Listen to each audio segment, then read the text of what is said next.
श्री सरस्वती मैया की जय, श्री कृष्णचंद्र भगवान की जय, भोलेनाथ की जय। देखिए, आज मैं आपको इंडियन रोलर अर्थात नीलकंठ पक्षी के संबंध में जानकारी दूंगा। आप दशहरे के दिन प्रातः नीलकंठ पक्षी के दर्शन करें, आपका पूरा वर्ष मंगलमय होगा। और यदि आप प्रतिदिन नीलकंठ पक्षी के दर्शन करते हैं तो भी आपके लिए ये नीलकंठ पक्षी मंगलदायी होगा। और निश्चित रूप से आपको नीलकंठ पक्षी के दर्शन दशहरे के दिन तो करना ही चाहिए, और प्रतिदिन कर लेते हैं तो और बढ़िया है। प्रतिदिन नहीं कर पाते हैं तो प्रत्येक पूर्णिमा को दर्शन किया करें। पूर्णिमा को दर्शन करने से 15 दिन अच्छे जाएंगे। अमावस्या को दर्शन करने से 1 महीना बढ़िया जाएगा। और प्रतिदिन करते हैं तो आपके घर में निरंतर धन की वर्षा होगी। अब आप कहेंगे कि केवल पक्षी के दर्शन करते रहें तो क्या हमारे घर में धन आता रहेगा? अर्थात भगवान कृष्ण ने कहा है कि हे अर्जुन, तेरा कर्म करने में अधिकार है, फल में नहीं। कर्म कर, फल तो मैं दे दूंगा। तो देखिए,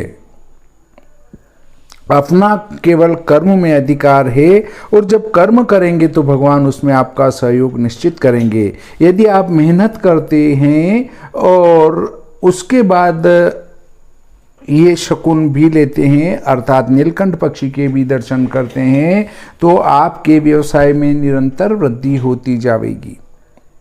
परंतु यदि आप कुछ भी नहीं करते हैं तो कुछ नया होने वाला बिल्कुल भी नहीं है। अगर सोए रहें और प्रतिदिन नीलकंठ के दर्शन किया करें तो आपके घर में धन की वर्षा नहीं हो पाएगी। अब देखिए, नीलकंठ पक्षी कैसे प्रकट हुआ, कैसे उत्पन्न हुआ, उसकी पुराणों में कथा इस प्रकार से प्राप्त होती हैं कि भगवान कृष्ण की पटरानी ने जिद करी कि मुझे जो है कल्प वृक्ष चाहिए। सत्यभामा जी ने जिद करी तो भगवान कृष्ण इंद्र के पास गए। इंद्र ने कहा कि प्रभु, आप नारायण हैं, पर वर्तमान में आप नरलीला कर रहे हैं, इससे और दूसरा मृत्यु लोक में ये कल्पवृक्ष नहीं जा सकता है। न तो मनुष्य इसका उपभोग कर सकता है और न ये मृत्यु लोक में जा सकता है। तब उनकी लड़ाई हुई, इंद्र की और भगवान कृष्ण की। भगवान कृष्ण ने कहा कि यदि मुझे युद्ध के बल पर भी ले जाना पड़े तो मैं ले जाऊंगा। तो इंद्र ने कहा कि ठीक है, युद्ध हो जाए। तो इनकी लड़ाई हुई। लड़ाई में क्या होता है कि ये गौशाला में पहुंच जाते हैं और इधर से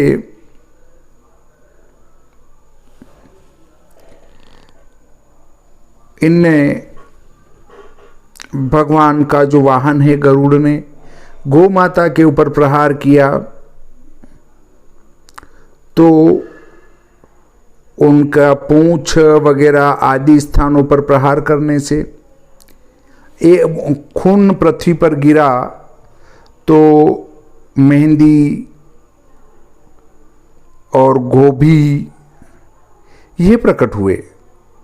इसलिए जो मोक्ष चाहता हो उसको मेहंदी का और गोभी का प्रयोग कभी नहीं करना चाहिए। अर्थात मेहंदी अपने हाथों में नहीं लगाना चाहिए और गोभी की सब्जी कभी नहीं खाना चाहिए।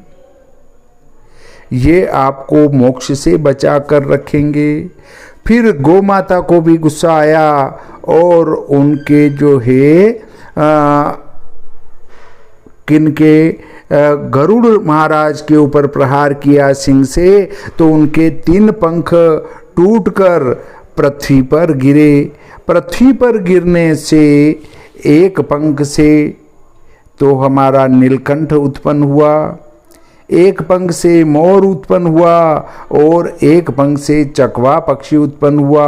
इसलिए नीलकंठ और हमारे मोर और चकवा, ये तीनों पक्षी जो है पूज्य हैं, इनको शुभ माना जाता है। यदि ये यात्रा में सीधे हाथ की तरफ मिल जाए या सन्मुख मिल जाए तो हमारी यात्रा निसंदेह सफल होगी, परंतु ये उल्टे हाथ की तरफ या पीठ में पीछे की ओर मिले तो यात्रा में विघ्न आने की संभावना है। परंतु इनका दर्शन होना ही शुभ कार्य का संकेत है, इसलिए यदि यात्रा में विघ्न आया तो भी वो आपके लिए लाभदायक रहेगा। दूसरी एक अन्य कथा प्राप्त होती है कि पर वो एक दूसरे का विरोध करती है, इसलिए उसको अधिक महत्व नहीं दिया जाना चाहिए। वो कथा इस प्रकार से प्राप्त होती है कि भगवान जब रावण से युद्ध करने गए तब नीलकंठ पक्षी का दर्शन करके ही रावण से युद्ध के लिए गए, तो उनको युद्ध में विजय प्राप्त हुई थी। परंतु उसके बाद उनने भगवान भोलेनाथ की पूजन करी। क्यों करी? क्योंकि उनके द्वारा एक ब्रह्म हत्या हुई थी, रावण का वध हुआ था, तो उनको ब्रह्म हत्या का पाप तो लग ही गया, और ब्रह्म हत्या का पाप लगा तो उनके द्वारा भोलेनाथ की पूजा ब्रह्म हत्या से निवारण हेतु या ब्रह्म हत्या से मुक्ति हेतु की गई। तो भोलेनाथ भी जो है आकाश मार्ग से नीलकंठ पक्षी के रूप में भगवान राम को दर्शन देने आए थे, और इसीलिए नीलकंठ स्वरूप भगवान भोलेनाथ का भी माना जाता है। परंतु नीलकंठ पक्षी की उत्पत्ति भगवान भोलेनाथ के आने से नहीं, उसकी उत्पत्ति यहाँ से मानी जाती है। अब देखिए, नीलकंठ जो है हमेशा ही शुभ का देने वाला है। यदि नीलकंठ हम दर्शन के साथ ही यदि प्रतिदिन उठकर भी उनका दर्शन करें, कैसे करेंगे वीडियो में आप देख सकते हैं, तो भी आपके लिए लाभदायी रहेगा। इसके साथ ही एक बात और है कि वर्तमान समय में ये नीलकंठ पक्षी विलुप्त होता जा रहा है। इसके पीछे मुख्य कारण है कि ये खेतों में जो फसलें होती है उन पर कीड़े होते हैं, उन कीड़ों को खाता है, और कीड़ों को खाने से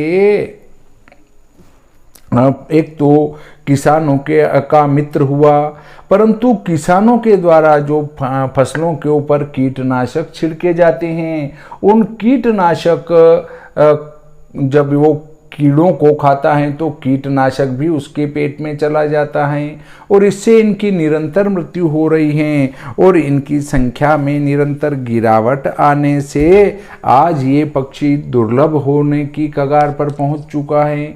इसलिए हमें हमेशा ये प्रयत्न करना चाहिए कि हम जो है नीलकंठ पक्षी की रक्षा, सुरक्षा आदि पर भी विचार करें। तो देखिए, नीलकंठ पक्षी बहुत ही शुभ, श्रेष्ठ और दर्शनीय हैं। यदि आपको नीलकंठ पक्षी न मिले तो मोर के दर्शन भी कर सकते हैं। देखिए, इसके संबंध में कुछ YouTube पर बात पड़ी हुई है कि ये पापी मनुष्यों को नीलकंठ पक्षी दर्शन नहीं देता है, परंतु ये बात सर्वथा गलत है, क्योंकि जहाँ खेत होते हैं वहाँ ये नीलकंठ पक्षी बहुतायत में पाए जाते हैं। अब वहाँ तो जो पुण्यात्मा हैं और जो पापी हैं वो सभी व्यक्ति जो है उस नीलकंठ पक्षी के दर्शन करते हैं। देखिए, भगवान को भी जो है पृथ्वी पर आने के लिए कोई न कोई एक रास्ता चाहिए, और इसलिए भगवान भी जो है पक्षी का रूप धारण करके, अलग अलग पक्षी का रूप धारण करके, अलग अलग परमात्मा इस पृथ्वी पर विचरण किया करते हैं। ऐसे ही माँ भगवती के द्वारा भी श्रापित होने से कोई देवता पक्षी बन गए, कोई पेड़ पौधे बन गए, कोई लताएं बन गए, कोई आपके नदियां बन गई। तो ऐसे भी जो है पक्षी रूप में या पेड़ रूप में या नदी रूप में भी देवता हमारे आस पास जो है हमेशा विद्यमान रहते हैं, और उनको जब आवश्यकता लगती है कि हमें भी पृथ्वी पर विचरण करना चाहिए तो वे पक्षी रूप में या अन्य किसी दिव्य रूप में भी पृथ्वी पर आकर विचरण किया करते हैं। तो देखिए, कुल मिलाकर नीलकंठ पक्षी जो है काय से प्रकट हुआ, ये आपको ज्ञात हो चुका है कि नीलकंठ पक्षी हमारे गरुड़ जी महाराज के पंख के पृथ्वी पर गिरने से उत्पन्न हुआ है, और इसीलिए महाराज गरुड़ जी का स्वरूप होने से और भगवान नारायण का वाहन से उत्पन्न होने के कारण से नीलकंठ पक्षी पूज्य हैं। दूसरे नंबर पर भगवान भोलेनाथ का स्वरूप होने से भी पूज्य हैं, और नीलकंठ नीला है कंठ जिसका अर्थात भोलेनाथ, और जब भोलेनाथ का स्वरूप है तो वो दुख दारिद्र्य शोक आदि को दूर करने वाला हुआ, और जब ऐसा दुख दारिद्र्य आदि को दूर करने वाला है तो उसके दर्शन का महत्व दशहरे पर विशेष रूप से शास्त्रों में बताया गया है।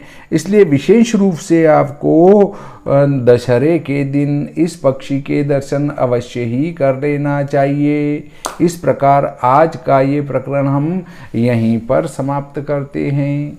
श्री भोलेनाथ की जय।